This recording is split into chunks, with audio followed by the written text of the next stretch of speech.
If you want to make a germaphobe lose his or her mind, suggest a trip to the public restroom. Even many of the general population consider areas of their own bathrooms bad enough, not to mention one filled with what remains of others' feces and urine. Beyond this, there is fear that you could end up with the disease by touching contaminated doorknobs and sinks, and particularly by sitting on toilets. Are these fears justified, or is the public restroom an inaccurately vilified location? Let's find out on this episode of the Infographic Show why you should never sit on a public toilet. So before we continue, if you're eating anything, you might want to put it down. And if you're in a public restroom for the benefit of others around, please consider lowering the volume. Now let's begin our toilet-based conversation. But let's start from the beginning. When you first enter the restroom and are wondering which stall to enter, you may be exposed to fewer germs if you pick the first one. This is because of the human tendency to seek the stall furthest from the door and away from prying eyes. Also, possibly to better disguise unpleasant odors or sounds. But as we all know, these efforts are largely unsuccessful. Now, as far as the toilet itself, here's what you should know. Not all toilets are equal. The typical toilet in your bathroom at home, for example, should come with a lid. This really is a nifty thing with quite an important purpose, and we're hoping you use it on a daily basis for reasons we'll explain in a moment. Now think of the toilets in public restrooms, which, more often than not, are completely lidless. This creates quite a problem when those who use the toilet before you finish their business. The act of flushing creates a toilet plume, which is almost an attractive-sounding way to describe airborne mists of feces. While your covered toilet at home will trap this flying debris, without a lid, it's free to fly everywhere within 6 feet. What this means is that tiny pieces of people's poop will land on all surfaces of the stall,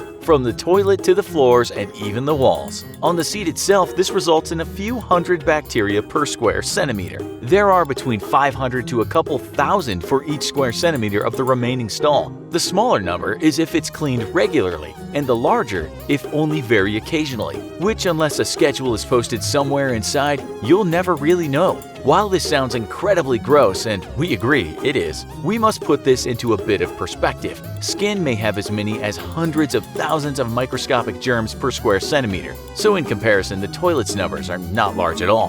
Then again, we assume that most of the germs on our skin surface do not originate from the poop of others. So this is a bit like comparing apples to oranges. Really gross, nasty, rotten oranges. But wait. There's more. You should note that the toilet seat covers offer little of a barrier at all. In fact, they are highly absorbent and full of relatively large holes compared to the size of viruses and bacteria. In other words, both can travel right on through. Not to mention, the first cover that you snatched that had any areas exposed to air may also have been contaminated by the spray of fecal matter. And for those who think they can avoid germs with toilet paper on the seat, they better think again. Experts claim that toilet paper only gives germs more area to grow and multiply over. So do seat covers for that matter. Further, similarly to the seat covers, those pesky toilet plumes will likely have landed on parts of the roll not protected by a dispenser. Now that you know there are germs on the seat and covering it isn't very helpful, you may be considering hovering in a last desperate attempt to remain clean.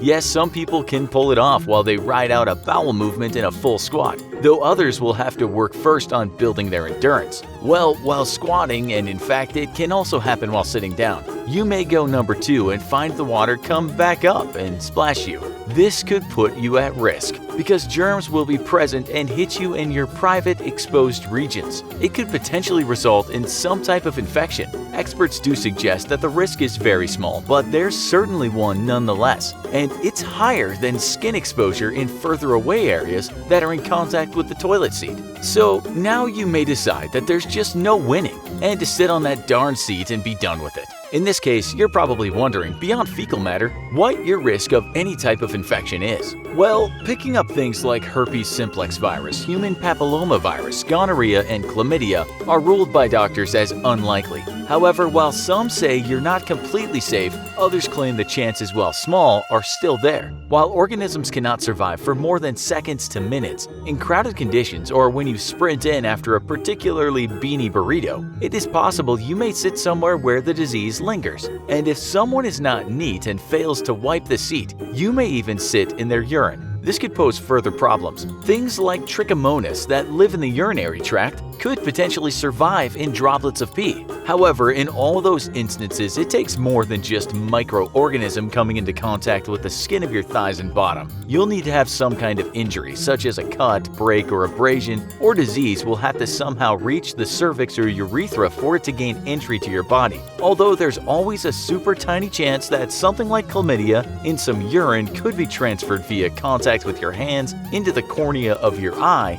but none of these things are very likely. And believe it or not, when intact, your skin is a great barrier to many infections. So now that you'll never see the public restroom the same way again, let us tell you how to make it a safer experience. For peace of mind, you can carry disinfectant wipes to first wipe the seat before sitting down. Don't forget to discard dangling toilet paper or the first seat cover if using them to avoid fecal matter contamination. Also consider flushing the toilet with your foot due to its proximity to the origin of the toilet plume and the fact that others are probably doing this also. Once you've flushed, if you've gone number 2, hold your breath until you've left the stall. Failure to do this will mean that in addition to being covered in it, you'll be breathing in flying fecal matter. After walking away and leaving the offending toilet behind, you may feel that you can breathe a sigh of relief. Not yet. It's at this point in your bathroom adventure that you are most likely to get sick. Believe it or not, the sink is often the dirtiest object of all. Just think about it. After doing their business, everyone grabs the sink's knobs with their dirty hands before they begin to wash them. Not to mention, only a little over half of women wash correctly, and men in this area are extraordinarily sloppy. That's right, just 30% of men, tops, use soap and scrub for the 15 to 20 seconds necessary.